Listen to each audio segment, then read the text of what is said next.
Okay, so now, gentlemen, we're gonna go in the other direction. I'm gonna give you the rectangular XY. You're gonna find R and theta. Okay, so R, if you remember the picture, is just a triangle, XY. So R is Pythagorean theorem. So R squared is equal to negative 1 squared plus 1 squared. Okay, so that's 1 plus 1 is 2. So R squared equals 2. So R is equal to, 2. right, plus or minus. Now can R be negative?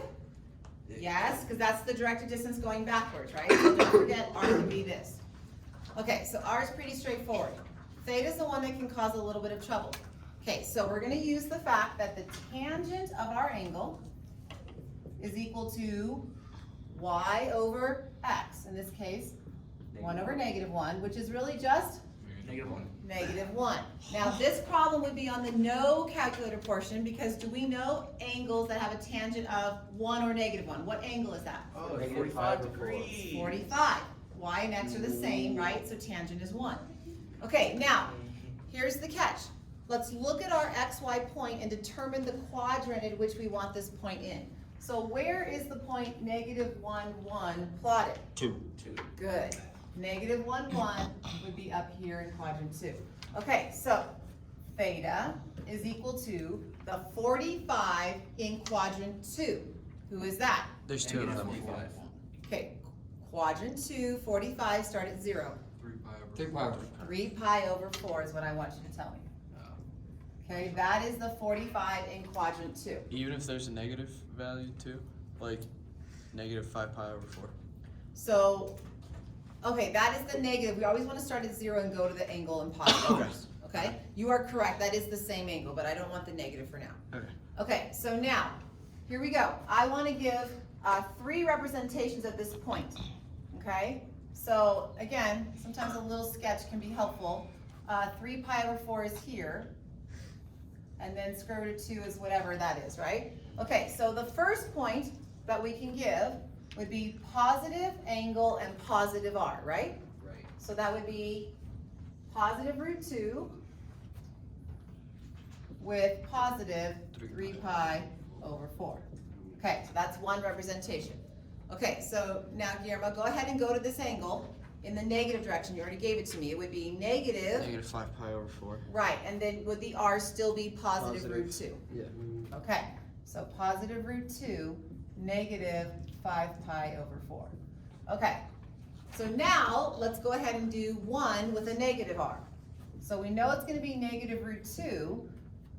Now, because of that, don't we need the angle back here in quadrant 4? Okay, so what would be the positive way to get to that angle? Negative pi over 4. No, 7 pi over 4. So that's the negative one. 7 pi That's over okay, 4. either one works. I'm You not could wrong. do, you're not wrong. It could be positive 7 pi over 4, or exactly as Sam said, it could be negative pi over 4. So any of these would be correct on a quiz or test. If I ask you for 3 representations, you give me 3 of those 4. Yeah. Okay. All right, so that again is on a no calculator portion because I gave you a value for tangent that you were familiar with. Now, let's look at problem 10. Okay, first thing we're always going to do is find r. So use the Pythagorean theorem. So r squared is equal to 4 squared plus negative 5 squared. Okay, so that is 16 and 25, so 41. So r squared is 41, so r is equal to plus or minus root 41.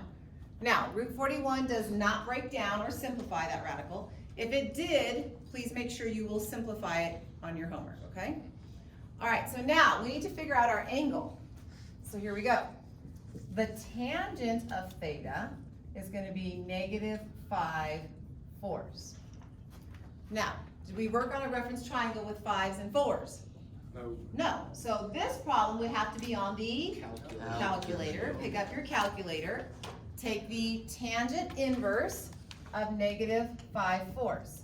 And what angle rounded to third decimal? Go ahead and do it in degrees. Yeah, negative 51.340. Perfect. Negative 51.340 degrees. Okay, so we're getting that angle from our calculator. All right, so here we go. Let's do a quick sketch. All right, where is this point located? 4, -5. What quadrant?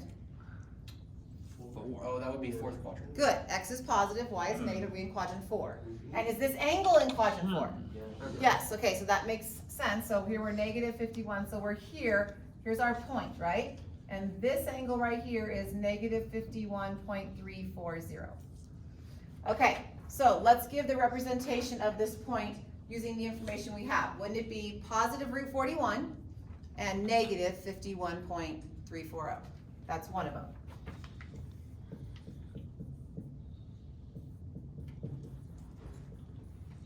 Okay.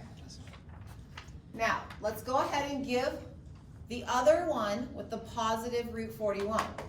So we're still gonna go out this angle, but we're gonna come to this angle going the other direction, the positive, right? So can we agree, take your calculator, what are you gonna do? 360. 360 minus 51.340. What does that give us? 308.65, How about 660, right? 660. Okay, so this will be negative, and this is 308.660 degrees. Okay. Not negative, not negative. Oh, so sorry, you're right, that is positive. Correct, we're going from 0 to there. Okay, now, let's take this angle, and let's go like this to get it into quadrant 2. Now, using some geometry, do we see a pair of vertical angles right here? They're equal in measure. So if this angle is negative 51.34, this piece right here is also 51.340. So 180 minus. Good, 180 minus that will give us the angle in quadrant 2, which I believe should be 128.66, right? Yes. Okay, so this would be a negative root 41 with 128.660. Okay? All right, so quickly the last one. If I wanted to go ahead and give all 4, I would need another negative root 41. And won't I have to go from here to this angle in the negative direction? Negative So negative 180 plus another negative 51, so negative, 231.34. that's what I got. Negative 231.340. Okay, for time reasons, I'm gonna skip 11. I think I'm just gonna move on. Okay, I think you'll be able to figure that one out. Okay, so now we've learned how to convert points between the two. Now we want to convert equations. So we're going to use those same formulas that we just talked about in the previous, on the other side. Okay, so let's recall. Maybe this will be helpful. Remember, x is equal to r cosine theta. Y is equal to r sine theta. And x squared plus y squared equals r squared. That's the equations we're going to use to convert between polar equations and rectangular equations. Okay, so when I look at 12, I'm in polar. I see an r and theta. I need to get to rectangular. In order to get to rectangular, gentlemen, I need to get an r cosine or an r sine out of this. I have a secant. How about we get rid of secant first? What do we know about secant? 1 over cosine. 1 over cosine. So this is r equals 3 over cosine. The 3 is my coefficient. The secant becomes 1 over cosine. Can you multiply both sides by cosine theta at this point? Yes. Sure thing. Multiply both sides by cosine theta. And this is going to cancel. Look over here. Put the r in front just so it looks familiar. R cosine equals 3. What is r cosine equal to? X. R cosine is x. So this is x equals 3.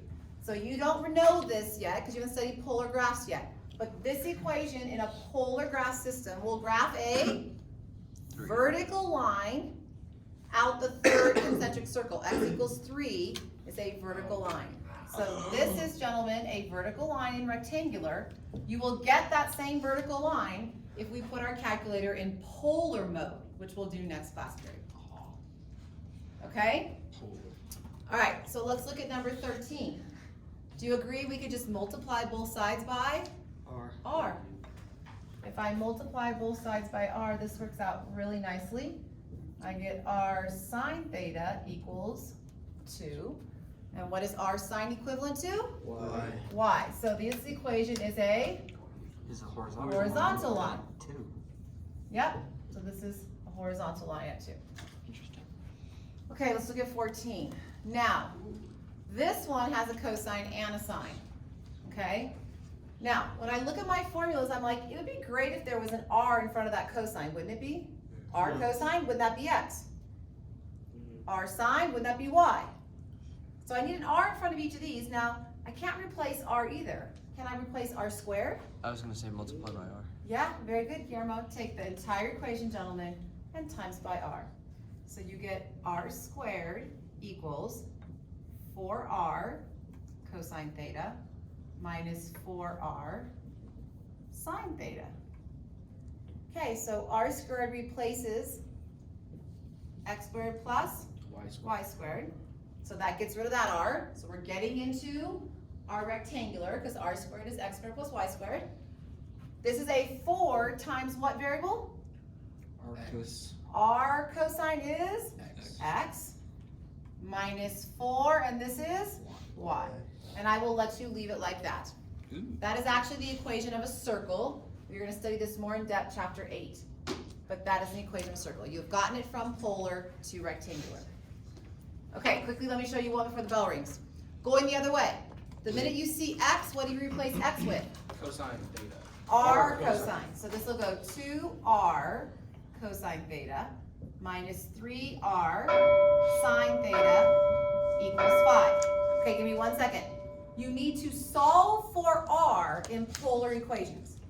Now, do you see there's a common r? Factor it out. 2 cosine theta minus 3 sine theta.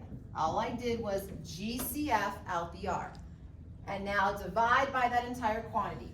So this equation will say 5 over 2 cosine theta minus 3 sine theta. And that's the polar form of that line in rectangular.